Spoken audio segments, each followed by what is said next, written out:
Hi, today we have Cleveland. He is a Next.js developer, or he used to be before he met, and found this amazing tool that we all love, Toddle.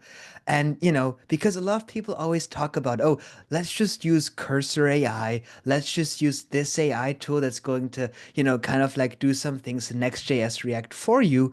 We have someone in here who is an expert at that, who's been using those frameworks, Next.js, clerk authentication, all that fancy stuff that AI is going to throw, into some files together for you. And Yeah. we want to get, his whole story. What are the benefits of using with those? What are the pain points of using with those? And also some of his, perspectives and why he moved from this traditional Next.js, kind of like, the top tier flagship of development, to using, something like Toddle, which, it's like something like Toddle. It's better than that. But, a lot of people think it's the opposite. And we want to hear, more from him why it's that way. So, Cleveland, thank you so much for being here. Yes, dude. I appreciate it so much. You are the GOAT and expert of pretty much, I'll say, like just the genesis and understanding of programming. So you're putting me on, man, for sure. I've been messing around with again like React and stuff for a couple years, but the paradigm of this UI web view platform thing that is Toddle is just it's insane. So yeah, we can chat about it. Yes, I mean, Toddle is incredible. Tell me a little bit, about the projects you've been doing in Next.js and, like, I think you've been working for one for a year or something like that, and it's still not ready. Tell us a little bit, about just what brought you here. Okay, so first got into programming, like this development stuff in COVID, but I was always around tech. I was at the Atlanta Tech Village in 2015. So I met the CEO of Calendly when he had two employees. BitPay was in there, like when it was just like a team of like five of those guys, and they were in Atlanta. Sales Loft, sold to Salesforce. That was led by like this really big round. I forgot his name, David Cummings. He was the CEO. So $93 million. And then he bought this building called the Atlanta Tech Village. And then I just kind of went into that building and became an office member. And then slowly but surely, just like was hearing about frameworks like Flutter was really popular back then, like these hybrid frameworks in terms of Right. like that could allow you to build on Android and iOS, Yeah. but was always really afraid to like start building until COVID, and then pretty much just trying to commit something every day since then. Started my first Next.js build full stack in 2021, and And it you was in didn't the had AI back then. So didn't that have was AI all back then. Yeah, it was all, yeah, 100%. And so definitely had a really awesome lead dev that I was working with. I was pretty much the idea guy, but I was in the CSS and HTML with them. And so, it felt like that was the best way to do it at that time, having routing, having just the way Next right. was built in terms of having the back, the miniature back in there. It just seemed like it was awesome in that sense. But as no code started to come around, first with really, you could say like softer kind of started to get kind Yeah. of popular, like Those like those low level no code tools, Softer, Bubble, those kinds of. exactly. I had so in the Atlanta Tech Village, I had a good friend of mine, Christian, who ended up raising $700,000 with a Bubble app, right? So he validated, it was called Coins. He validated Bubble in the sense of like really me seeing, oh wow, no code can raise. And that happened in 2019. So that was before like any kind of real AI hype or whatever tech boom kind of thing. Right. So I've always known that no code could be legitimate, but Bubble, looking at Bubble, just there was something about that platform that never kind of made me feel like I could build on top of it, you know? Yeah, that's scary. Yeah. And so like to kind of catch you all the way up, building in next, but really focused, really started to slowly start to focus back on stuff in Webflow and just kind of creating just like beautiful, unique web experiences. Kind of got out of the app world, got burned a little bit, and started working a lot with just like kind of front end development with Webflow and just had a lot of fun there with me and my wife, just designing stuff through our little agency that we had in Atlanta. And again, that's how I found you. So, at the end of the day, just in the game in a sense, but really excited to get out of the idea of having to code a software Right. project. That's just what I'm excited about when it comes to Toggle and all these other different platforms. Yeah. Right, right. I mean, a week ago you didn't know Toddle, All and right. you were still writing Next.js. Yep. And now, you build successful Facebook authentication inside Yeah. of Toddle. Now, we had Damien in here. I had an interview with Sean. He's amazing. He's been doing Toddle for quite a while. I'll still have to edit that. But I wanted to have someone on here that just recently started, because I do think people that watch this, most of them are thinking, should I, go in there, or should I, use this AI tools? What's your perspective from, working with the code that those AI tools produce? Would you suggest, now, I mean, you may be still in the honeymoon phase with Toddle, but after a week of Toddle, after, years of suffering with those other kinds of stuff, you know, why did you choose this? I mean, I think a lot of people would just say, why not have AI do it? You don't have to, like do it manually, like, So like drag and drop things, just, click a button and publish to Vercel and, I push would to production immediately. I would say it's the paradigm that Lovable, Cursor, Windsurf, GitHub Copilot, the paradigm that they're still building on top of is one where they are like, hey, we're not going to abstract away any of the code, right? Right. Like they're in their head, they're like, okay, for all those people that don't want that extraction layer, we're just going to basically, make these different web components be generated by AI, and here you go, you still have full access to it. But abstraction is the foundation of like technology evolving, right? Like we're not Right. like JavaScript is built on top of another language. It is abstraction happens. And so Right. I just think that a lot of these traditional devs are really dogmatic in their way of building things. And that's the issue. They're just too dogmatic. Dude, look, TikTok just dropped Effect House, kind of how they create Right. TikTok effects.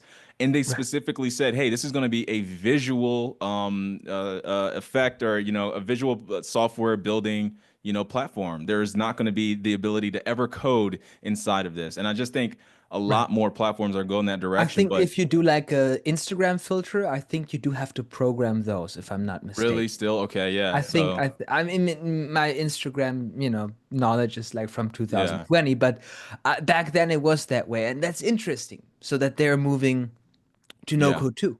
Yeah, yeah. So generally, that's it, man. I just think that the paradigm that all these no code builder, these really IDEs, they're just still thinking that they need to abstract it all the way. Just somebody needs to make the best drag and drop AI abstraction layer of this thing, and I think Right. Toddle's the closest right now. Right. Truly, Right, yeah, right. And I do think that's nice, even though Andreas always says it has low abstraction. He prides himself that Toddle is kind of like built on the principles of HTML. But, there is a lot of abstraction because, adding a button is, clicking on the button and not, writing, exactly. button. Yeah, yeah. That's an abstraction layer. I'm cool with Right. that. The vendor locks, can be something that you can be afraid of, and maybe that's why Yeah. people. Okay, and another thing, I think the main reason why we're not seeing like this massive progression, or why there's this big battle between, how to develop, is because a Yeah. lot of the biggest enterprise software companies in the world they still have code bases. They're still using React. Like, so Right. when you get a job, like at the end of the day, they're not, you got to learn it still. So I think that's the only reason why. Their scaffolding is just so dense that at the end of the day, those jobs are going to still be there to some degree. Right, right, right. I mean, there's Microsoft Power Apps, but I don't know if that counts as a legitimate job. But Yeah. like there is enterprise no code too. Yeah. But if you look for job listings, you won't find many job listings saying you look for no code developer building apps in Microsoft Power Apps for our SaaS. You'll see like we are looking for Next.js developer. Right. Right? Yeah. Most of the startups. So this is I think a lot of people are, like why Next.js? It's like this is like the flagship of development, and then you use Toddle. Now, my question is, in using Toddle, have you encountered any limitation where you said, I don't know how to do this in Toddle. I know how to do this in Next.js. It's simple in Next.js and it's complicated in Toddle. Have you ever had something like that? I would say when it comes to just the ability for me to communicate my front end to the back end is a little bit easier with the Next.js build. Right, because it's like you have the mini backend and you You know, utilize that. And so obviously Toddle, you got to do a lot of that communication through a third Yeah. party. Obviously, the main one we like is Zano, and Yeah. I would say that's the biggest thing that I'm having to really wrap my head around after building, from It's scratch. the differentiating between front end and back end. I love it. Yeah. because I'm not gonna lie, all my files are just molded together at this point. So, Yes. yeah, Yes. I yeah. mean, like most, Webflow developers have that same issue, but it's less secure of an issue. So, Another thing that I do miss is I was using Payload as a CMS for my oh, Next.js build, and I loved Webflow CMS. So, what would you yeah. say, Toddle on the CMS side? How are they kind of coming? You can use any CMS for that. I mean, Okay, so I you'd go actually, headless with Toddle. you can go headless as much as you want because they have server-side rendering, right? What I like is I actually for Despium, it's still in the progress. I actually built my own CMS. So I built my own CMS builder and then my Mm, own rendering of the templates that will be on the landing page. So I was looking at Contentful and I was like, I don't like their interface. Like it's I yeah, don't like those with the blocks and then you have like yeah, your I don't like it. So I actually built a little dashboard where only I can log in, where I can write my blog post in. And I got just it. built like my own CMS editor that looks like Webflow. And I was like, yeah, Yeah, here you go. Now I'm not missing Webflow anymore. And I it just took me like 2 days to build, and it was worth wow, it. wow, dude. I just think that I don't know what it is And I about stored like Toddle. as JSON in Xano, and then it just renders it as a list.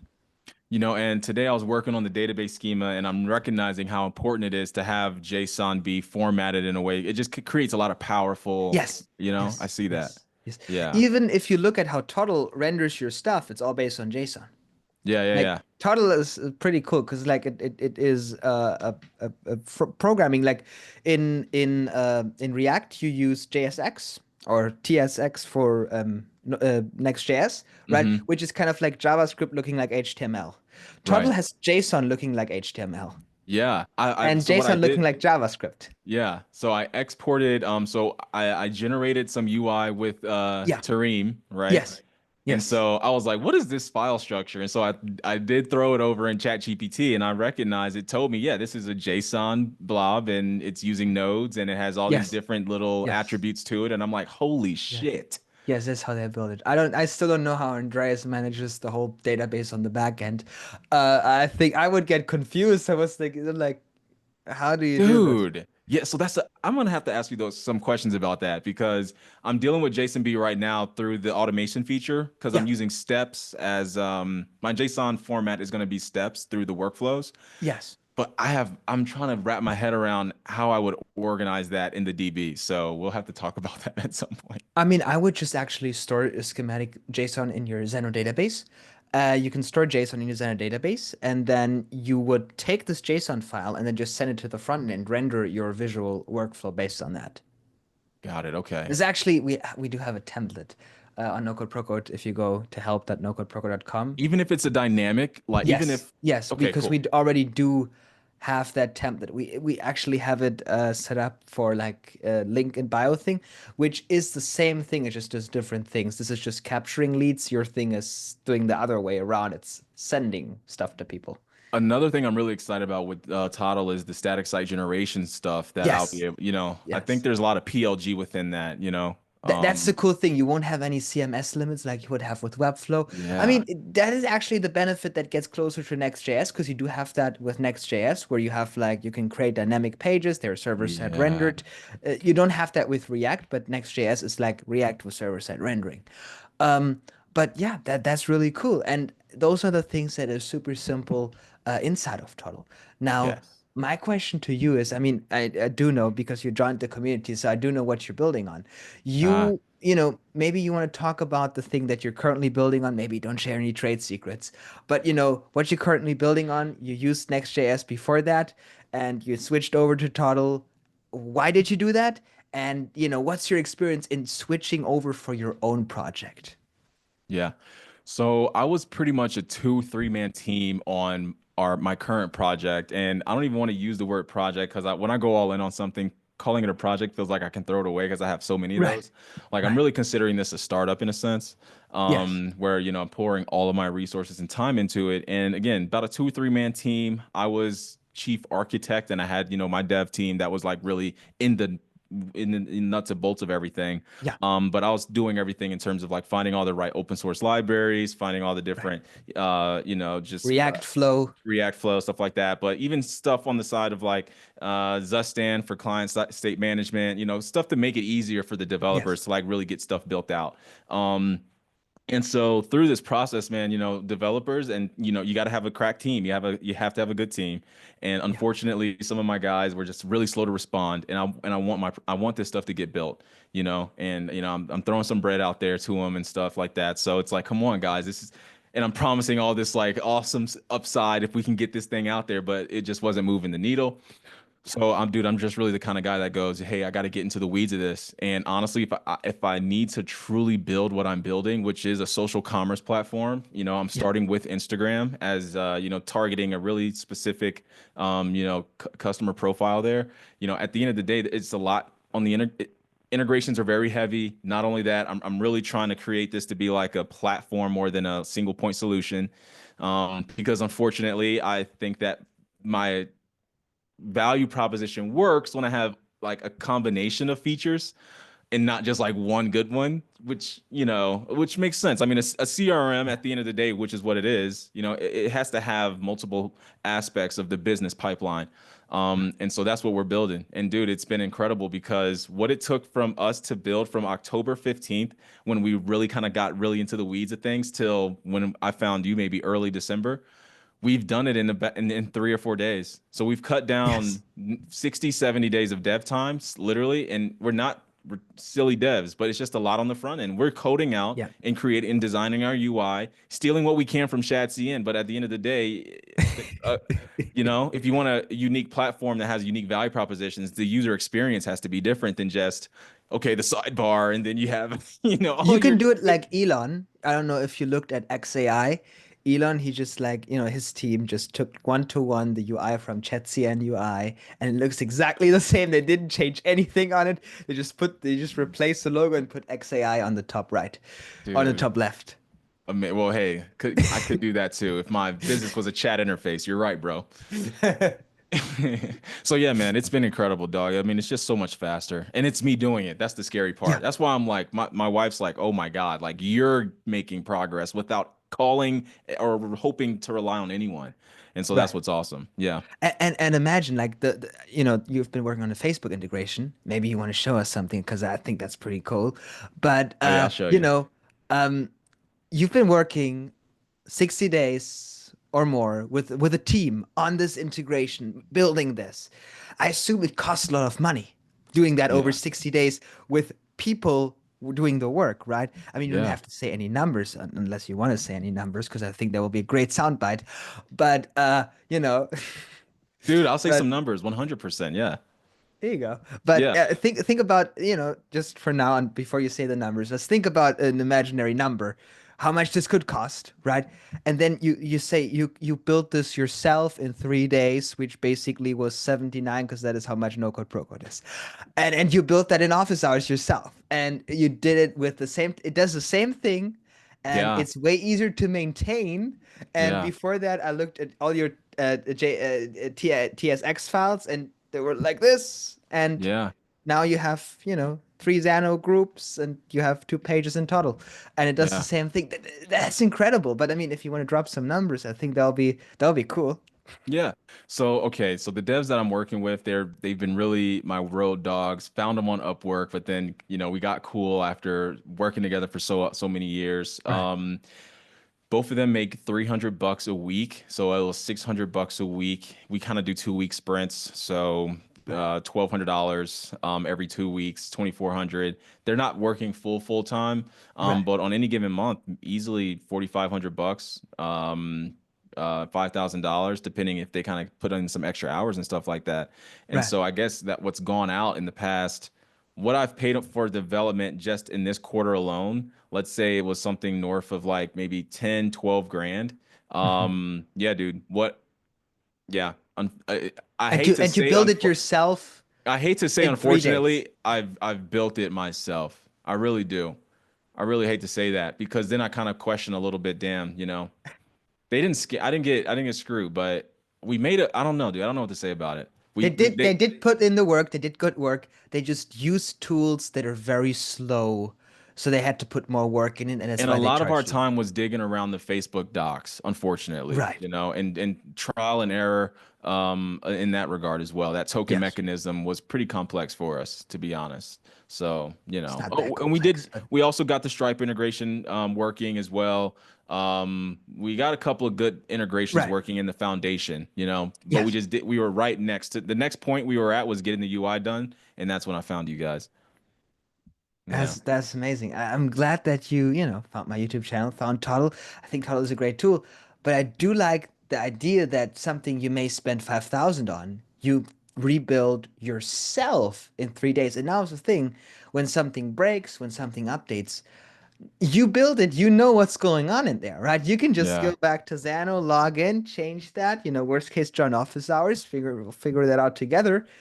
Yeah. And I think that's the beauty about it, right? Because now, as the product owner of the SaaS that you're building, you're like, not just watching, the people over there and say, what you doing, and Right. mostly you don't really know what they're doing, you just, Yeah. have to trust and then sometimes babysit without really knowing what the baby needs. Right. But now you're in the product and you can do those things yourself if you want to put a little bit, time and effort in there. And it's not that much time, it's not that much effort. I think that that is actually something really cool. Yeah. I mean, I'll be honest, I really do think that the time, and I hate when people kind of go, well, it was worth it a little bit because of what I learned, working in Next and stuff. But working in Next, I did learn a lot about the fundamentals of programming, Yes. callbacks, webhooks, APIs, Yes. HTTPS. I mean, that whole piece, just how Yes. communications and software stacks communicate together and state management and all these types of things. I mean, Yeah. it was indispensable from a knowledge standpoint. And again, I wouldn't have been able to really get this understanding if I wasn't, having to truly deeply explain to my devs what was going on. It just sucks if, that they were moving at a rate that wasn't going to have me maybe Right. launched until the end of the Q1. But based on I where you mean, think I am today, do you think I can dude, I think we can get an MVP out in 2 weeks based on what, I think 10 days. yeah, I me think too. 10 days. It Okay, doesn't need to be even like you can like those extra 4 days you can make you can go to the beach there you and go. just relax. I'm seeing that. We're moving. It's insane, man. And I couldn't do it without you. I couldn't do it without no code pro code. So if you see this video, if you're watching it, yeah, a lot. Well, I don't know. I'm a little selfish, dog. I'll be honest. But hey, maybe you can put up a waiting list until I get my project done and then let everybody in. That'd be cool.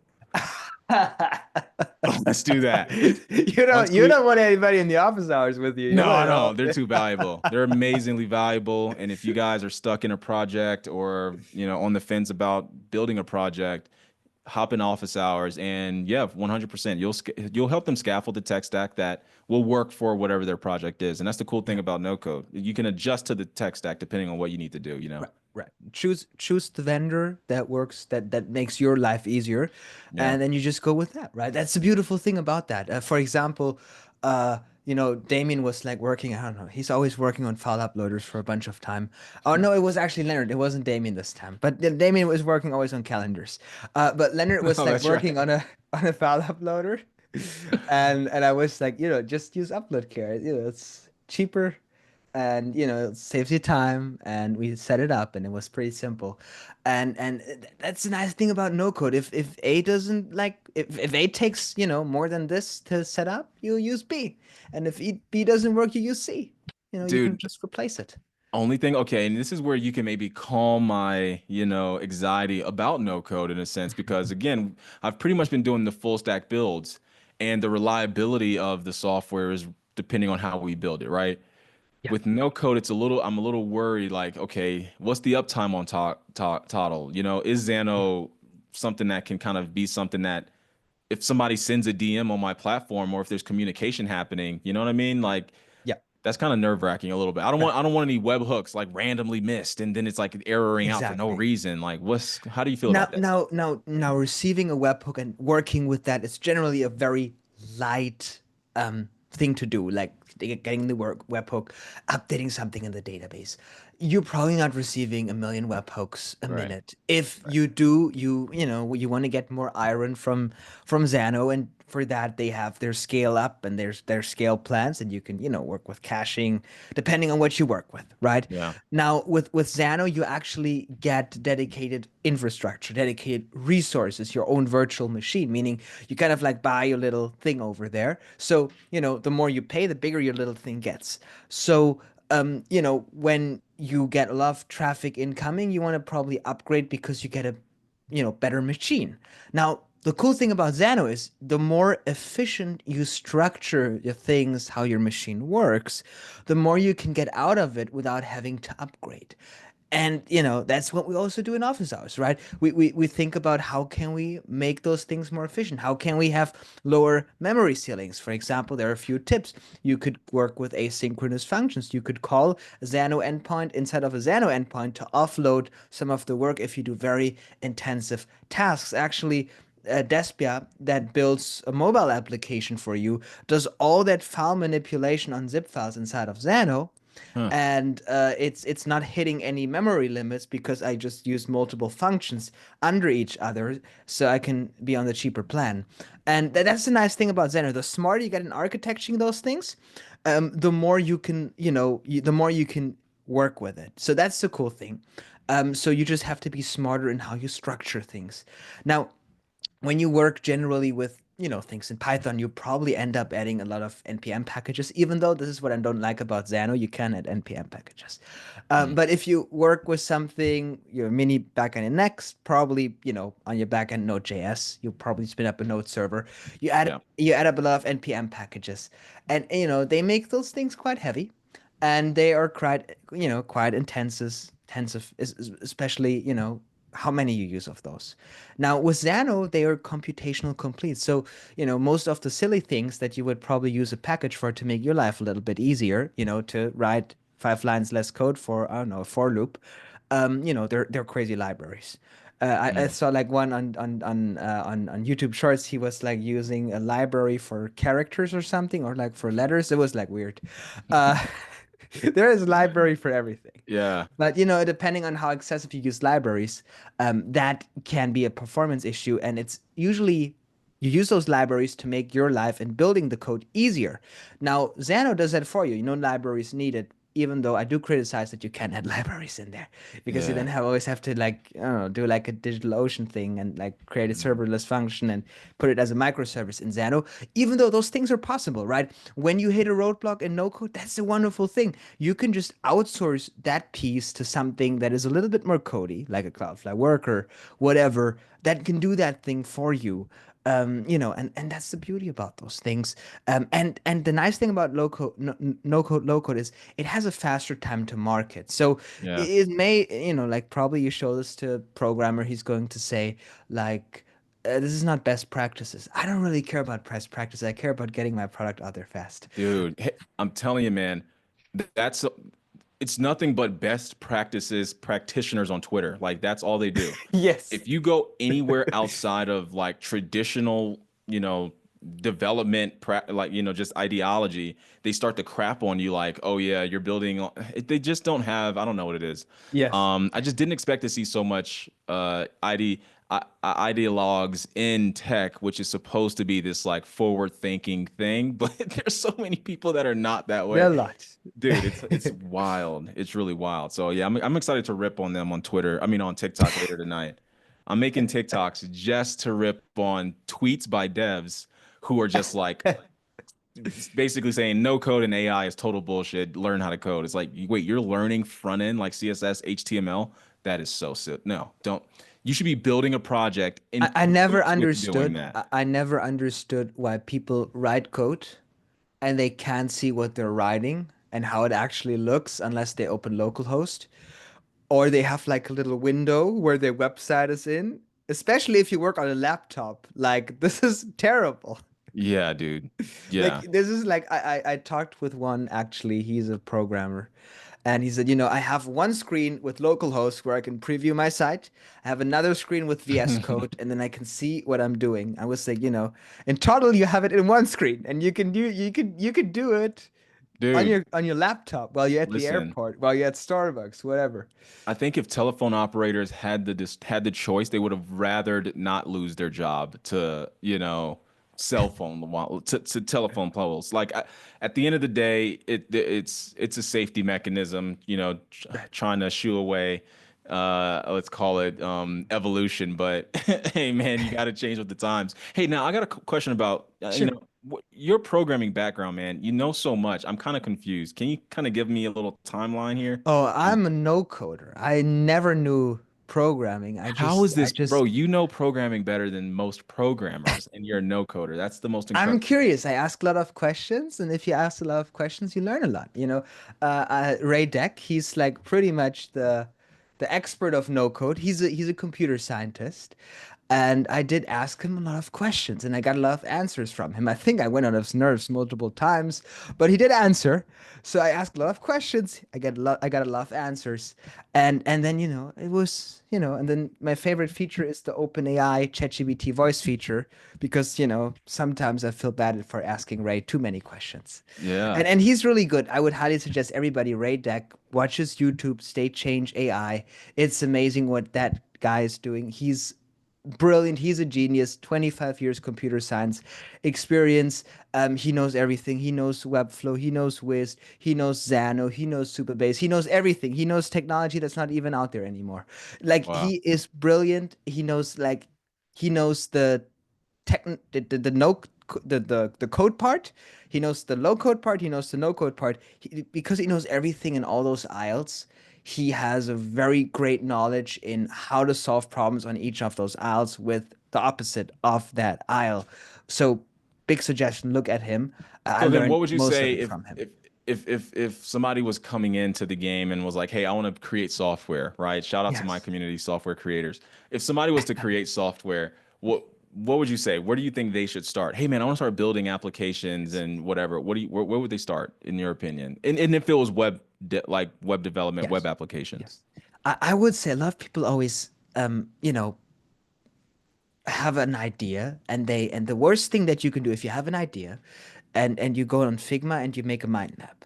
I'm not a fan of mind maps on Figma because what's happening is you spend more time thinking about your idea than actually, building that and just getting it out there with those I mean, this makes sense if you use something like Next.js. You want to plan your database, you want to plan your UI because you can't see while you build on it. Not really. So that makes sense that you have to plan it visually to see what you're doing, right? But with no code, the beautiful thing is the tool itself is the documentation. Hmm. So what you like the like the chart that you see, the flow chart, that's your workflow. That is the thing that you would do in your documentation to show what your workflow is. So Yeah, that's the cool thing. Less documentation, more work. I would actually suggest, jump into it. Start on a blank page, put a button on there, make confetti if you click on that button. That's the first thing you do. When you got that working, put a number on the screen, put some text, create a variable. People click on that button, you add +1 to that variable. You count up if you click on that button. This would take you, this is now first week in Code Bootcamp. Here you go. You did that in an hour, maybe less. And then, you make your weather app. That's also pretty simple. You take the weather API from Toddle, link the text with the data coming in, and that's it. And then you can consider yourself a junior developer after that, you can. You really can.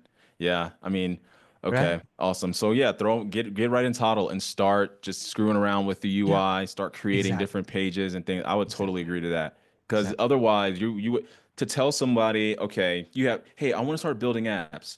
All right. Person A goes, perfect. Here's a course on HTML, CSS, and JavaScript. Like, what? Not in 2025, dude. No, that is Yeah, silly. Again, yes, you can maybe, my wife uses a Codidex, like it's a coding learning kind of management system. I would say, okay, cool, have some cool like boot.dev, for like HTTPS and backend yeah. stuff. I would say kind of that kind of stuff is cool. But Yeah. like you said, just get right into it, start, hanging out in Toddle and just start building stuff. I agree. Yeah, and I mean the beautiful thing about those things is, with those no-code tools, you jump into the tool and you figure those things out while you're in the tool. And this is actually I think I have it somewhere on my landing page. I said, like, learn while you make money. So like I think about most people that join are freelancers or they work for companies and they do projects that say, Take your project without knowing the tool, join the community, and we'll figure it out together. Dude, I totally That's kind agree. of like the way, I think that is reasonable doing that because you do have the confidence in no code that you can deliver something because, everything delivered in those no code tools always follows a base principle of quality, right? It's hard to go down that base principle of quality if everybody uses that tool and creates something reasonable. So you always have that base principle of quality. You will hit that always most of the times, unless start writing your code and script tags on Toddle and ignore their actions. Maybe then you are a little bit below that base quality. But you always have that base quality. With that, that gives you the guarantee that you can at least accomplish that. And with no code pro code, you can accomplish everything above it. But gotta drop that advertisement a little bit. Gotcha. But that's the thing. So that's the beauty, and that's what you're seeing too, right? You didn't practice Toddle, you didn't learn Toddle, you didn't have to say, how, boy, I'm just, oh boy, I gotta, learn Toddle here, and like, I'll be locking myself into the room, not, talking with anybody for the next 14 days, and I'll be watching Toddle courses. I would be pretty, I wouldn't be happy if that would be what you would be doing because you would be wasting your time. You got to get into the tool. You got to start building as soon as possible. I think every course you watch before you even open the tool is wasted time. Maybe like 1 hour is okay for advertisement, like should I use this or bubble? That makes sense. But everything above 1 hour you watch about a tool without having that tool already opened is waste of time because you don't need that practice because the videos you see on YouTube, the courses you see on there are once you are stuck because you add your button. Now you want that button to start spinning. Maybe now you want to look into animations, but first get that button on the page before you ask the next question. Most people are in their head and they say, oh, I want to put the button on here and I want the button to spin, and they don't even have a button on the page and there's nothing that could spin, but they already make up the issues in their mind, what they need to solve next without even having conquered that first adding the button on the page. So I would say start adding the button on the page, then ask the questions how to make things on the button work, right? Most people do the opposite. They think they want to have, they think it through. Most of the times, those questions get solved once they have the button on the page. They see there is a button. It's called spin the button or whatever. And it solves it itself. So that is something that I would highly suggest. We're, used to with code. We got to plan things. We got to think about, all the possibilities that this button can do. The only thing we need to do is we need to first start adding the button on the page, and then we got to work with the button, and it's just we'll see. Those tools are pretty common sense based. It's hard to figure out not how to make anything work on the button because you see those options and you maybe explore a little bit on there, and worst case you got a broken button, and then you watch YouTube and you figure out, or you ask AI or whatever. But most people don't start. And I actually saw, a few people on the Discord always saying, I just heard about this tool, Toddle, and I want to ask you, is it a good tool to work in? If you have to ask for someone else's opinion if this is a good tool, I mean, I think you did the same thing, but I'm so sorry if I, no. I did. I actually did, but I went to the guy. I didn't ask it in some broad sense. I watched that entire video Right. and actually, you know what I did? I said, "Hey man, I'm actually really considered joining your community, but I have a few questions." So Yes, it yes, wasn't that's what, yeah. necessarily Toddle because you sold me on Toddle the first time I saw you. In terms of just in I appreciate it. the competency that you had of Webflow. And again, when you're bashing Webflow and I'm sorry, when you're I was criticizing bashing Wiz, not Webflow, but True, uh, true. When you're when you're criticizing Webflow and Wiz, and I believe and those platforms are truly flexible, but for web application development, dude, we it's that was the struggle. yeah, And when I heard you speak to that core like point right there, I was like, that's why I'm here. Like that's why I'm watching this video. That's why I was trying to listen to your whiz, you know, point of view on just generally building web applications and stuff like that. I was like, yeah, this is true.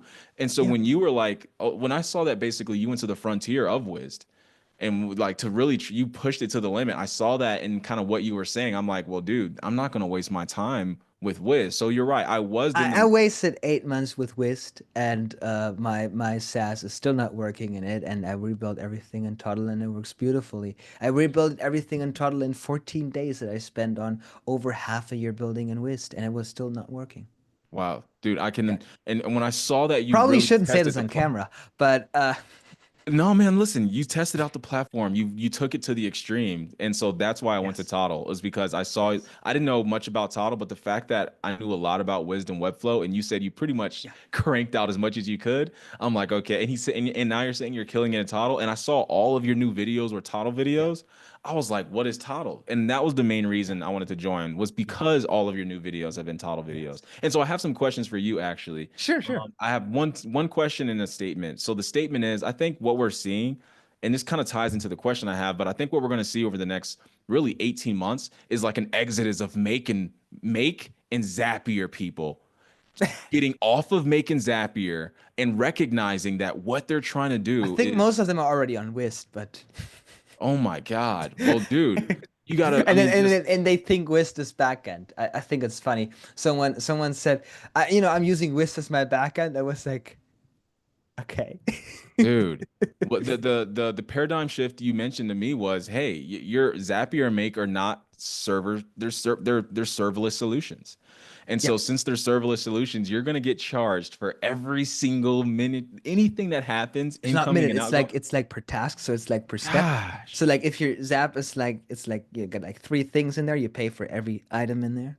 Like it yeah, doesn't. dude. This is not how like it usually calculates, but Yeah. like if you say like set variable 0.05 cents or whatever it is. But think about the amount of people that have built on that have built on Make and that have built on Zapier to have their membership solution work.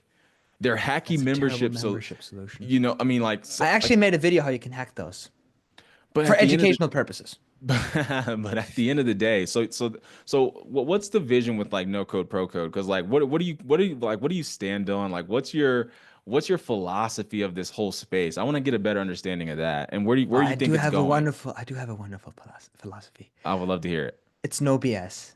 Mm, It's no BS because there's a lot of BS in development, right? yeah. A lot of people say, like people just jump from hype to hype. So, usually it was cursor. Now it's bolt.new and they just jump, jump, jump, jump, jump. And then you have agencies saying we're cursor agency, and then you have Wist agencies, and then they turn into WeWeb agencies, and then the WeWeb agencies turn into Toddle agencies. So there are a lot of people that are just jumping, and they don't really care about the outcome of the work they're doing, the outcome of the results they're getting. They just care about getting on the thing that's currently trendy. If Toddle is not trendy, I don't care if it's trendy or not. The question for me is it the best or not to accomplish that? I would say Toddle was trendy a few months ago, and then AI came, and now it's not Exactly. that trendy I anymore noticed that. because everybody is like, oh, just make a prompt and make an app and don't ask questions if it breaks because you're up to I yourself love it. then. And Yeah. actually that's how those AI companies make their money because most of the money from those AI companies where you buy your subscription because it's like usually metered unless you run it locally on your machine, they charge you by prompts, right? So they do have also some intent for you to like not get the best results at the beginning because then you're using more Dude. credits.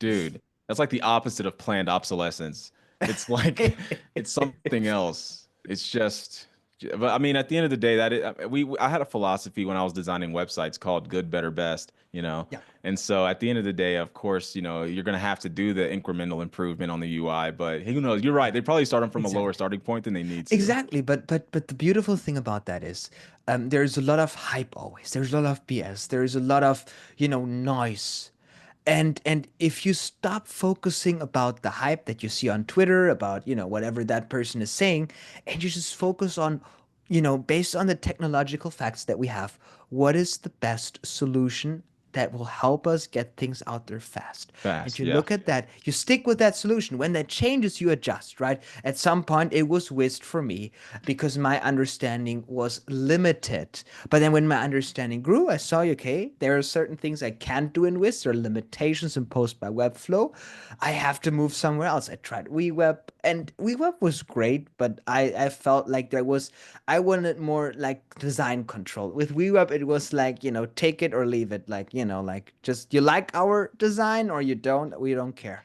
I mean, they improved some of those things, but that was how it was back then. I felt I wanted to go back to Webflow. I actually tried building my own Wist for a while inside of Toddle, because I just liked the Webflow editor. I was like, I like Webflow. I like the I control. I do love like the it. CSS. It's Yeah. great. And I couldn't work in WeWeb. I could build great workflows in WeWeb because of JavaScript, all that stuff. But the UI, I was like, no, that's not me. It's just like everything pre-made. I want to work with div blocks and make it custom and all the overflow, absolute, all those things. I need those. Yeah. Um, and then I found Toddle. I was like, that's great. This is Yeah. like exactly what I'm looking for. This is like Webflow. I gotta build everything with div blocks, I want to and I ask got you, the logic. when you first logged on, when you first realized what Toddle was capable of, like what was that like? Like when was that actually? And then what was it So like? first I tried building my own Wiston Toddle just because I was like, I'm not Wiz kicked me out of their Discord. I'm making my own one right now. It's my little ego, a little bit. I was like, I'm making my own one right now. Yeah, those suckers. And then I actually had a meeting with the Toddle team. I said, I want to make my own Wiston Toddle right now. And I said, you can do that, it's easy. And then like Vaka started like roasting a little bit. Whist, he said, show me what you did in Whist. And I said, this Whist, this is my code in here. And he said, why is the VS Code editor so small? Our one is like 5 times bigger. And Uh, back then you had to like write your VS Code editor was like a little window. in the That's what it yeah, was. Yeah, and then you'd like yes. yeah, and then he said, like, we have a full page VS Code editor if you want to write code, but you don't have to. And then he sold me on that, and then I started making Toddle videos. I started actually making Toddle videos before I knew how Toddle actually works. Whenever I learned something, I made a video. Um, Holy God, it's hilarious. I was like, oh, that's how you do that. So like the first three videos are just like me showcasing other people's packages. Yeah, dude. It's Well, like I was that's how you actually, add editor.js. And dude. then I figured out how to edit myself, and then I stopped using packages. Well, it's Um, insane that you have never had a programming background because again, your competency of the fundamentals, like you're talking to me about server-side props, like not like in Next.js, as if you've used Next.js before, when you were mentioning, headers and whatnot inside of Toddle. that So was like a runtime prompts yeah, runtime props. with I'm like, like wow, signature attributes. Yeah. yeah, yeah, I mean, dude. I'm So curious. I ask a lot of questions, and if you ask a lot of questions, you get a lot of answers. yeah, dude. Well, I'm gonna keep But asking a lot of questions. Holy cow. but I love people always pivoting between frameworks. Hmm. And I do think that is the wrong thing because if you're always, hopping on the next wave, you don't really have the time to be good at something. You Yeah, do need to, figure out what is right now working for you, stay with there, and don't get distracted by something else. That's what we do at No Code Pro Code. We focus right now on the best technology that's out there. In my opinion, that is Toddle, that is Xano. Should anything change, I'll let you know. With Toddle, they're a great team. I don't think anything will change, but at some point we were focused on Wisp, and then yeah. we just readjust because, depending on how that company is doing and how innovation is going with that company. But I do have a good feeling Toddle is very innovative. They're shipping features every day. If you look at their Discord, like new feature, 3 new features shipped today, five I'm new gonna features look, shipped but dude, tomorrow. I'm not gonna lie. I mean, Toddle could stop development for the next 4 or 5 months, and would still be able to literally build whatever I wanted. Yeah, yeah. They won't though. That's the thing. Yeah, They yeah, they they're not like just changing the color of the editor and saying everything is new. Um, dude. I think they're gonna. I mean, yeah. I just hope they keep moving forward. What about the open source side? Are they moving forward with they'll that? do it 2025, so they'll do Okay. it in a few days, actually.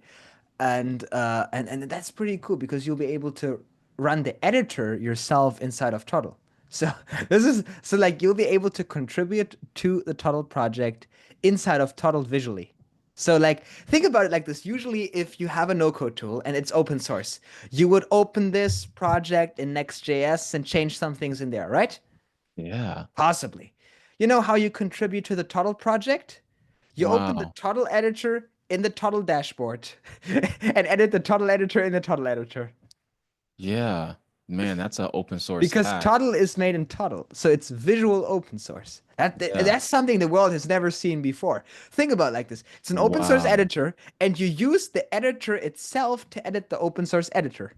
That's incredible, This dude. is You're this right. is like historical. It is. This hasn't been seen in history before. I think they should get like, like a world record for that. Yeah. And if they don't get the notoriety, it just goes to show that everyone's so fucking distracted on AI. It's sad. I think everyone is because like if you look at WeWeb, their like their traction slowly went a little bit down, and every company now, if their traction goes a little bit down, they'll just ship an AI feature. Now WeWeb they have Copilot 2.0, and that basically builds whole AI apps for you that you can edit in no code. They're capitalizing on that. I Hmm. do think Toddle is sleeping on that, but intentionally because Toddle's new slogan is like web apps made by humans. Hmm. I do That's a like that. that's a profound Be- statement. because a lot because the thing is people that want an AI, they say build this app for me, are the same people that believe I can go on Fiverr and I can say build this app for me and they're going to make it exactly how I want it. And that is not true. And if they do something close and you want to text them again, and then you see, oh, their account on Fiverr is suspended. I can't reach them. And then how do I maintain that thing? That's kind of like how AI coding is. Yeah. No, I totally agree. I think AI coding in general is going to help with maybe database schema, right? I mean, I was definitely utilizing AI to kind of help me, really structure out the database for the application that, for Boomin. But then Yeah. outside of that, of course, maybe some, I don't know. At the end of the day, UI and UX is going to be so important. To kind of hand that off to AI would be really I silly. do that. I hand all my UI UX work to AI because I'm not a designer. Well, in a sense, well, I believe you hand off the UI, but the user experience is something that is the Yeah, I mean, I application. do the animations, but I do put the UI to AI, and then I mean, Despia is the interface on Despia is 100% made in Turim with AI. That's awesome. Yeah. Yeah. But again, would you not agree that user, or would you not, your user experience, is that not how, like the genesis of basically like how your application functions, how it flows, Sure, sure. and That's overall, in my prompt. So I need the side panel on here. I need the other panel on No, there in no, the oh middle. no. So in my opinion, like wanting just like certain components on certain parts of the page is, in my opinion, UI, but the flow of how like you actually are using the application is user experience. And I think that's like a really human part of the whole game. Still. Right. Because there's okay, so I'm a big advocate of CRM. So I've used Pipedrive, I've used HubSpot, I've used Salesforce, I've used Close.io, I've used NoCRM.com, I've used Monday, I've used all the CRMs, and all of them have different paradigms as it relates to like how they structure their database, what they call. Some people, some of them use like HubSpot call has a workflow feature and a sequence feature. It's like, what's the difference? Monday has a workflow feature. Close.io has a pipeline feature. And so they have all these different, like, there's all this Yeah. different nomenclature, but at the end of the day, like, they all are skewing towards a certain direction. Like, Close.io is for sales teams, HubSpot is for like agencies.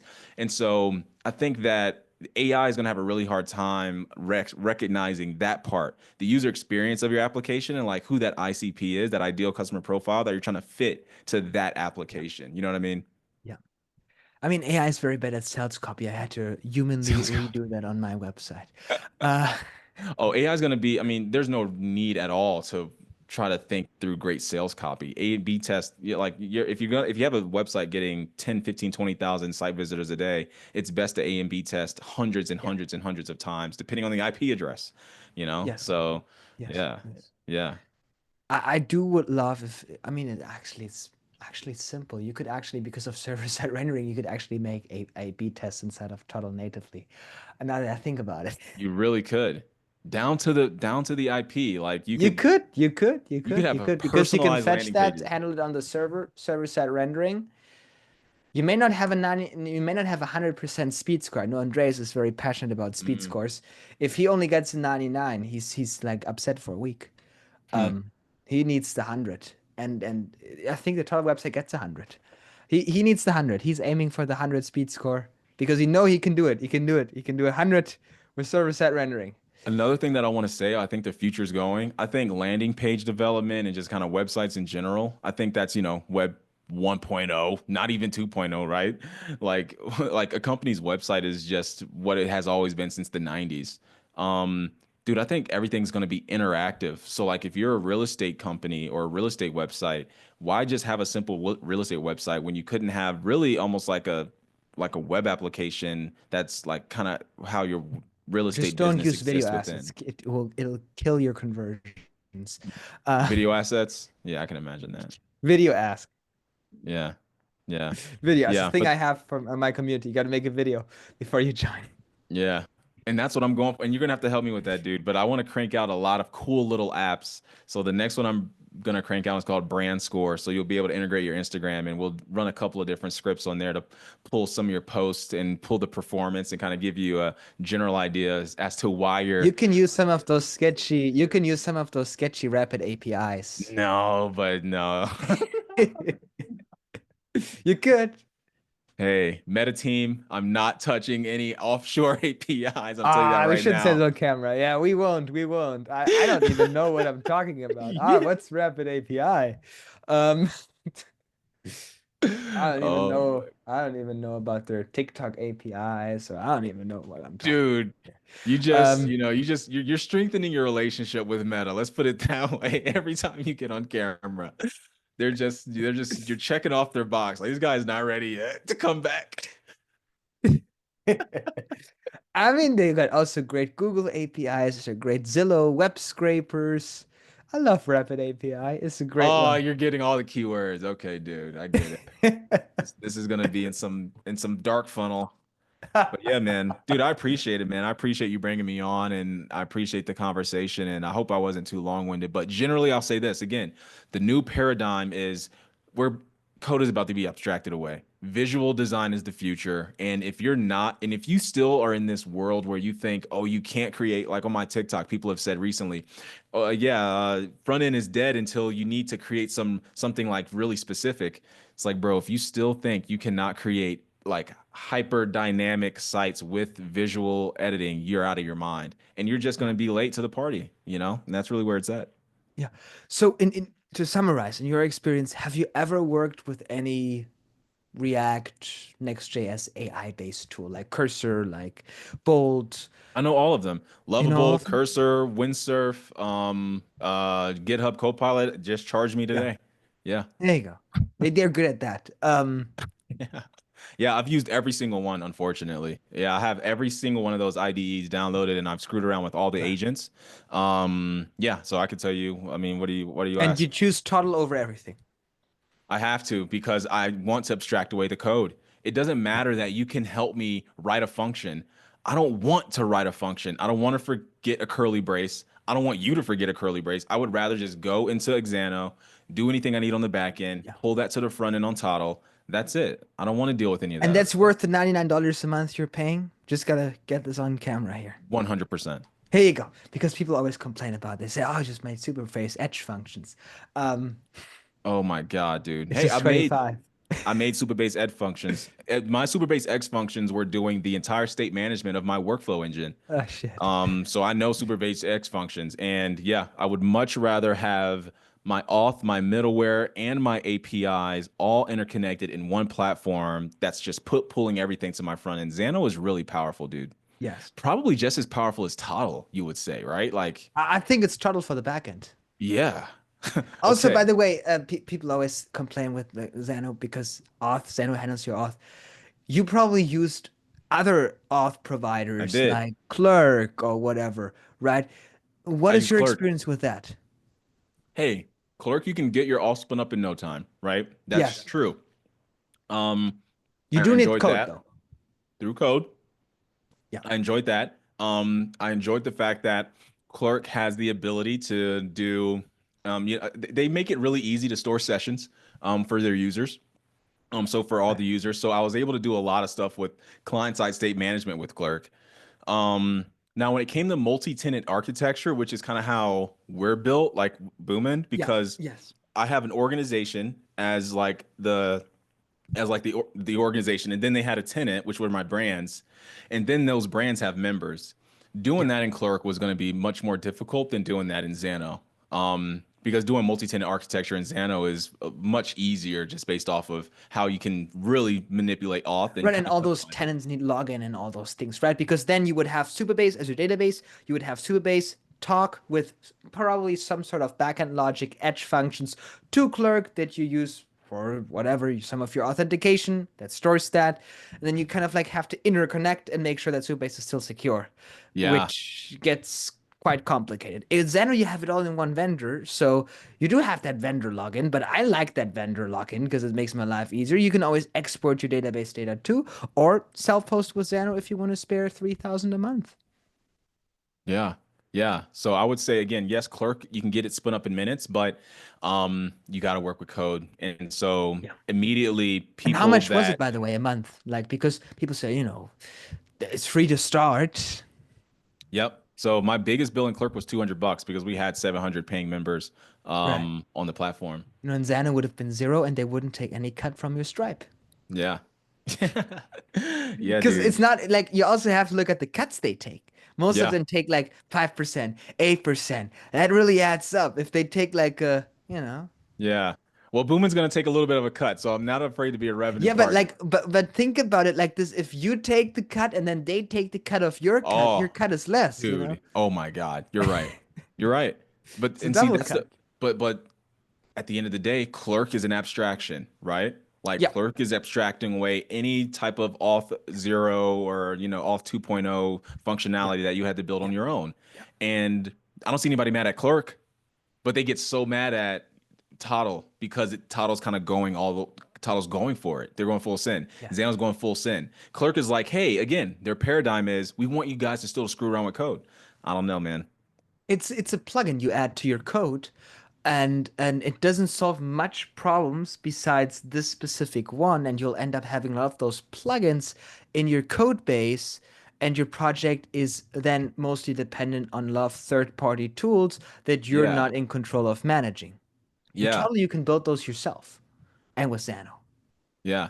Yeah. I mean, you basically create a Frankenstein no code, Yeah, like, yeah, and it's like, oh, it's not no code, bro. You're using Clerk. That's no code. That's like a part of your application is no code in a sense, in yeah, that sense, or at least an abstraction. And so I, right. I want to also say this, that I think I forgot what I was going to say, but it had something to do with the fact that just, at the end of the day, I really do enjoy the fact that Toddle it's not necessarily you would think it would have the auth, but it doesn't. I thought Toddle was going to have authentication. Do you think they're ever going to go down that road, or they're just going to really No, stay? no, no, no, no. They are front end. Okay, Like cool. with Next.js, you do have some of those basic functionalities because it does have a little, you know, back end built into it. Yeah, You run it on the server.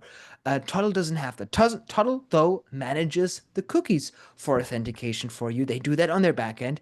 A little bit similar to especially with server-side redirects, similar but different. Your authentication is on your back end. Your pretty stuff is on the front end. That's how web development is supposed to be. That's how React is. Next.js is kind of like a hybrid that Vercel kind of like invented and to improve the experience yeah, for developers who like messing around with text editors. yeah. And you get what I'm saying as it pertains to like visual designing is Yeah. the future. Yeah, like Yes, I mean, absolutely, yeah, absolutely. yeah. I actually saw there's one tool that is a visual React builder, a visual Next.js builder that lets you export the TXX files and then you can put it into VS Code and add logic to it. Hmm, that's not bad. It's like that's cool, but I do want to do the logic visually too. Uh, Yeah, yeah. Oh man. pretty UI doesn't matter without functionality, like it can look So as pretty as it would you say wants. would you say if you do client work, there's a massive edge right now if you're using the stack that is in no code pro code? Absolutely, absolutely. Because like you'll be way faster. you'll be way more efficient, and you'll be able to reuse the artifacts that you do across your clients and change them based on their needs. And Yeah. I actually have my own library for my clients. So when I have a client come, most of the times I'm reusing stuff that I built in the past and then just targeting that. So I work more efficient. They get a better price Exactly. It's because it's sick, all man. about efficiency. If I can spin something up way quicker, it's going to, affect their price too. That's why, I incentivize my clients. I was like, it's going to, if you want to continue in Wist, it'll be this price. I can give you 50% discount if we move in total. And Um, so what is what you would say, what is the value proposition that you're delivering on that they're asking for? Like, what do you call yourself? Hey, I'm a no code builder. Like, how do you oh, introduce I yourself never to a mentioned client? no code to Yeah, any no, me client. neither. But what do you I would never mention that I know. because they come to you Hmm. because they trust you for whatever reason, Yeah. that you're going to deliver what they need. And they'll trust you that you use the tool that makes the most sense. If someone would come to me, I have this website in Webflow, I need this functionality. Maybe Wist is a good solution, right? Then we Yeah. go with Wist if that makes sense, if that adds value to their Yeah. project. Maybe if, I don't know, they just need a simple stuff, maybe WeWeb makes sense. Most of the times, I found though that Toddle is the thing that makes the most sense for the most use cases. So that's what we use because it makes the most sense. But that is always the client comes to you because they trust you. And you have to first of all care about that trust. So make sure you fulfill those things and deliver on your promises. But more importantly, you then do have to, do what's right for the client, deliver on that, and you have the competitive edge in using those visual development tools as your process, your creative process, going from their idea to production is way more visual, way more easier to manage, and there is no fighting with prompts because you just build it yourself. This is like, think about it like this: you have a self-driving car, but it's not smart. You have to say, hey, make a right turn, make a left turn.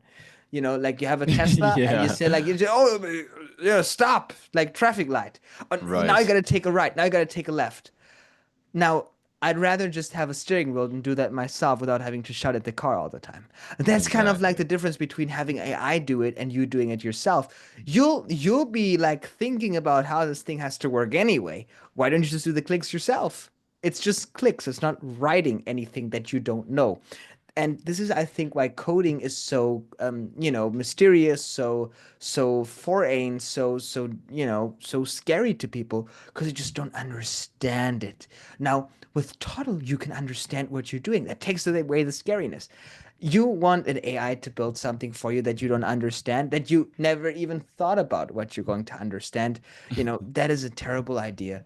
I do think you have the competitive edge, and you will build those things again. I've never had a client that I didn't have to rebuild something for because that's just normal. When things improve, when new ideas take place, you will rebuild that. And maintenance on things that are either in a bad tool or in some AI are going to be a nightmare. You get maybe the MVP out there, but you can't continue from there. You would have to rebuild that. In Toddle, I find it nicer because I can just clone the project, create a new branch, and see how far I can go and recopy things if I want to start from blank, but I don't want to start completely blank. That's what I like, and it's that flexibility that you can move your code in a visual package. Yeah. No, that makes a lot of sense, man. And again, I just think it's hilarious that so many people are looking in the direction of these Yeah. agentic IDEs and they're just so incredibly amazed by what they're producing. But Yeah. again, what they're creating isn't anything. I mean, it's a landing page oftentimes, maybe it's able to kind of do some cool JavaScript, but at the end of the day, it's not really anything as opposed to, hey, look, if the time that you're sitting here I prompting. mean, we used AI today in office hours to build Damien's text-to-speech thing Exactly. with Yeah. DeepGram, and that was cool. And we kind of like abstracted the code that it gave us down with the window functions and got it into a Toddle, and we built a Toddle SDK, and then we can use that. So I'm all for AI. I like AI. I just I don't I don't like the like AI on the idea front of end. having an AI build your whole full stack Yeah. application.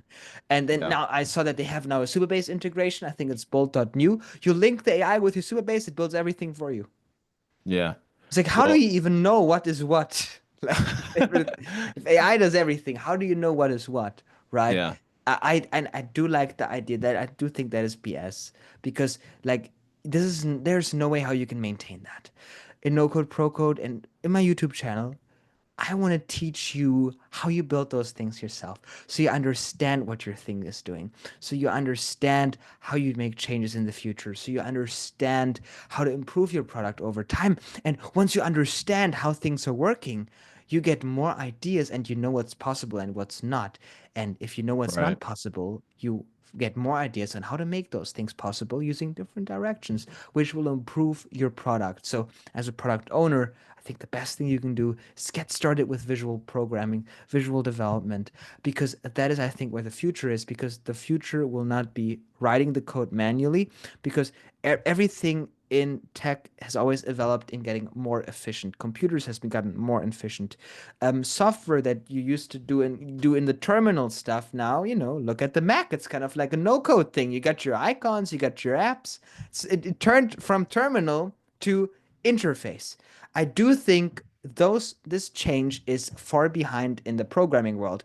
We're still in the terminal. Now it's time to go to the interface.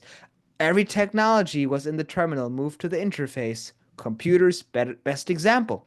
I do think VS Code needs to get a revamp, and the revamp that VS Code got is already Toddle. We do already have that, and it's open source. So this is always a concern that people have with no code. It's not open source. Total is open source. Oh, they'll be in a few days. So that's the beautiful thing about it. I And hope that's so. actually why I believe in it, right? Because I can export the code. I have the freedom. I can host it myself. They have a great team. They have a fantastic team. It's a beautiful team. They're amazing. So I do believe in the company. I do believe in their tool. I think it's a great product. So that's why I choose that. Of course, we're talking generally about visual development. I do choose Toddle because it makes sense for me. Maybe your thing is Wisp, maybe your thing is WeWeb, right? But I want to encourage everybody, let's look at those visual solutions.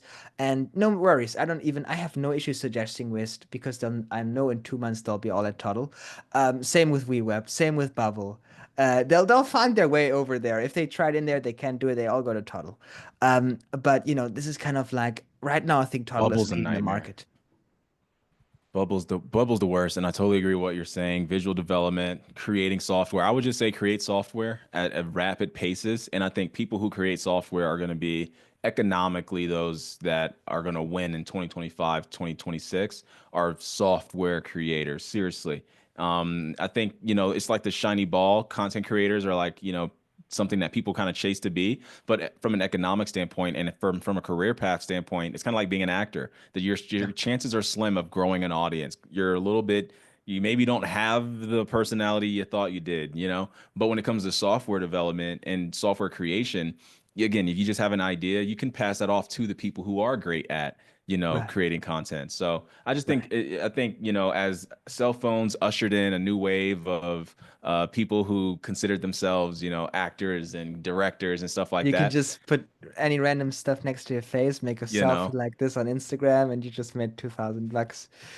I think AI and no code and visual development is going to usher in a whole new wave of Yeah. people who are creating software. So that's my big bet, Yeah. And and I that's do what think I'm here even for. if you are a content creator, the power that you have in creating software for your audience is It is going to incredible. drive a beneficial economical factor It's going to to be the your new income. thing. I think that's going to be the future is creators And we do have them on creating Twitter software. already. How do you think, what was it called? Like Lovable, like this AI thing? How do you think that got out there? Yeah, they were on Twitter, right? They were They're on doing. Twitter, the founders were posting stuff, how they build it, and that is that techfluencer thing. And then, they're software creators, as you said. They create software, they have an audience, they build that audience, and they push the thing out there. Yeah. Yeah. So, Right? dude, I appreciate you, man. And I would love to come back on anytime. You got to come on my YouTube channel Yes. now. Okay. And you got to tell Yes. everybody about No Code Pro Code. And you're Exactly. you're one of the best at this that I've ever met in my life. Again, I tell everybody that I don't think is ever gonna get into business about you. Um because you're a secret weapon, man. You're a secret I do weapon. appreciate it. I would say this. I wouldn't have been able to get as far as I've gotten with, my app if it wasn't for office hours and stuff like that. So yeah, wherever this In goes, three just kind of days. 3 days, man. 3 days. And And and on many of those days I didn't even take up the full office hour, 2 hour little slot that you throw out there. Really Right. hour slot, but you always go over. So I Yeah. appreciate you, man, and everything you're doing is great here. So let's keep Beautiful. rocking. Thank you so much for being here. Is there anything, any last message you want to, tell to the viewers? What is your vision for the future? What do you want them to know? What do you want them to aim for? What do you want them to be inspired by? Now, this is your Yeah. time. Yeah, I mean, so the reason you're in this industry, the reason I'm in this industry is because I think we're here because we believe it can bring prosperity towards our life and we can deliver value to other people. And the cool thing about it is, I couldn't really be in this game the way I am right now if it wasn't for some of the applications that are here today. It feels weird to say, but I just didn't invest all of the time and resources I probably should have to develop software the traditional way. But thankfully, there are people that are like really forward thinking as it relates to how you develop and create software that has enabled people like myself to create stuff that would have really required a 5, 6, 7, 8, 9, 10 man dev team 5, 10 years ago. So I just think it's going to be a very, very important thing for people to get back into technology and not think that AI is going to abstract away all of tech. No, AI and these type of visual development tools are about to make it so that okay, Salesforce is going to lose half of its customers because there's going to be a billion CRMs. But that's a good thing because now it's more democratized and now everybody can get a piece of the pie, you know? Yeah. And I just think that's what's going to be the case. So yeah, build software, join no code pro code to get started. Appreciate it. Please don't build a CRM. This is oversaturated. Absolutely. Uh, Don't do it. don't make an AI CRM. There are Build a enough. social, no, don't build my company. Don't, never No, no, mind. don't. Well, build an AI tool inside of Toddle that'll build React apps. Yeah. That's the best idea I've heard all day, dude. That's it. And make sure to run all the code client side inside of React. Um, Exactly, man. there you go. Now we Yeah. got them a great idea too. Uh, Sweet, bro. no, no, the best idea out there is um, build a mobile app using Despia that is going to be a tool that will help contractors send invoices from their phone that are compliant by whatever local regulations you're in to their customers and automate that process for them because they don't want to deal with Stripe. That is awful to manage from your phone. Contractors, when they fix your pipes, whatever, they're on the way. They want to do this from the phone. There are things like I think it's called Honeybooks or whatever, but there Yep. is nothing that's easy to manage for contractors where they can send a shareable link and they have it maybe integrated with some of their tax stuff and all that. I think there's also big benefits for that, especially if you niche it down to specific industries. Don't build the next Airbnb. Like this is too much liability. Yeah, I agree. Vertical SaaS, that's the future. I'm there with you. Yeah, I do think the future will be targeting a specific group where you Yep. already have influence in, where you Yep. already have some sort of audience, where you already have some sort of community, where you already have some sort of friends in there, and then start in smaller circles and it'll expand from there. Yep. I agree. And it's because the democratization of software is going to allow for people to create much more intimate and just really customized software experiences. Yes. I agree. So I Sweet. think we'll have more enterprise software coming as it seems. I, Because those smaller softwares will probably target B2B directly and they yep. will probably contain some special services why people choose them over Salesforce. And that is where we have, why use Salesforce Enterprise if I can use small business enterprise and their enterprise will feel actually like enterprise service because I have, someone I can really get to and they custom tailor the product to me. I actually have a client who's doing exactly that. Dude, I'm telling you. I think even Shopify. I Yeah. think it's all gonna there's a There's company actually called one who built Shopify inside of Toddle. It's called Clickwire or something like that.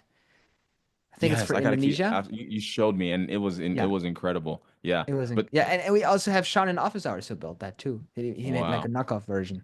I mean, Yeah. his is beautiful. It's beautiful. He made one too, and it looks one to one like Shopify. Dude, I'll show you. Want me to show Yeah, what I yeah. Show, built, show your thing before and we end that. Show your Facebook then we off thing. can leave out. Yeah, Yeah, let's. yeah. I'll go Made to. in Toddle. Oh, off. Here you go. Don't share any business trade secrets. Yes, sir. You see my screen? Yes.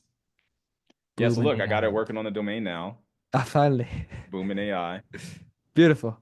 All right, so Put your email in there. this is all Toddle. You guys can see that it's doing an amazing job of doing, what is it, email By the way, validation. I do have a better email validation formula. You use an old template. Okay, I'll definitely take a look at it. What are the most significant changes? This validates the if you would do .c, it would still allow you to submit that email, All right. but email domain extensions have a minimum of 2 characters for countries and 3 for for non-countries, and then I want to just show them here that I typed in it wrong on purpose, and you can see Toddle sees yeah, that. I could yes, then even resend a new access code, which is really yes. awesome. But we'll type in the right one. Boom. And This this, by the way, this interface was built in Tareem, right? That's the AI tool that we have at No Code Pro Code. Dream They'll right build stuff here, for you. Yes. right here. It's Create actually for inspired by the me UI of V0 a from Vercel. team member card. Build and deploy. I'm a Yeah. member of NoCode Pro Code, so this works unlimited, I'm guessing. Like I haven't maxed this out Yes. yet. Yes.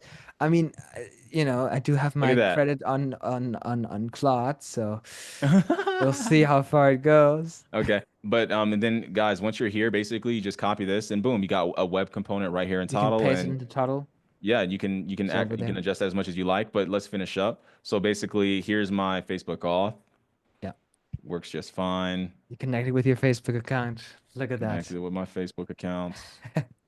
We built this in And less than 3 days in office hours. we built this in less than 3 days in office hours. And the next time you guys see me on the chat, this will be a interface that doesn't have any demo data. And if you log into the platform, you'll be able to see your profile, how many followers you have, Yes. sales, inboxing, all these types of things. So it's focused right for Instagram. So if you use Instagram to run your business, then Boomin AI is going to be perfect for you.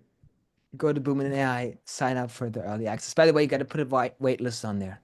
Oh yeah, Yeah, 100%. so like they can sign 100%. up. Oh, and if you yeah, that's it. Oh, dude, I want you to be an honorary member of softwarecreators.net, man. You have to be one of our guys in here, and I'm so excited. We're creating software Softwarecreators.net. And again, you're an honorary member, and if I can to send all of my appreciate. people to you, I will do it. And I wouldn't be here in terms of where Boomin is right now without you. And again, it could be even further along, but we've been doing a lot of stuff on the back end. So it's the cool thing about it is the second, these database schemas are imported inside of Xano, this app's going to come alive in a way that's like insane, man. So I'm excited. Yes. That's amazing. Thank you so much for being here. I really appreciate that. I wish you all the best with your community. I wish you all your best with Boom and AI. And yeah, thank you so much for everybody who watched this. I hope that this gave you a lot of inspiration. Please stop using AI without knowing what you do. It's like trying to drive a vehicle without knowing, the rules of the road. Learn the rules first, then you maybe want to get into the vehicle. But the easiest way to learn the rules of the road of code is getting started with something like Toddle, getting started with something like Xano. With that abstraction, you can take that, that support away as you advance in there. Cleveland took the opposite. He started with code and he went to no code because he's smart. Most of the people start with a bad no code tool, they get frustrated, then they go to code. He started with code and he went to the good no code tool, Toddle. But actually, what I'm seeing right now, most people start with a bad no code tool, they go to code, they get frustrated again. That was my story. Then they go to Toddle. So always lead to Toddle. That's the beautiful thing. So if you see this and you watch and you use Bubble and you say, no, I'm not using that thing, we'll see each other in a few months. If you use anything else, we'll see each other. I just know that.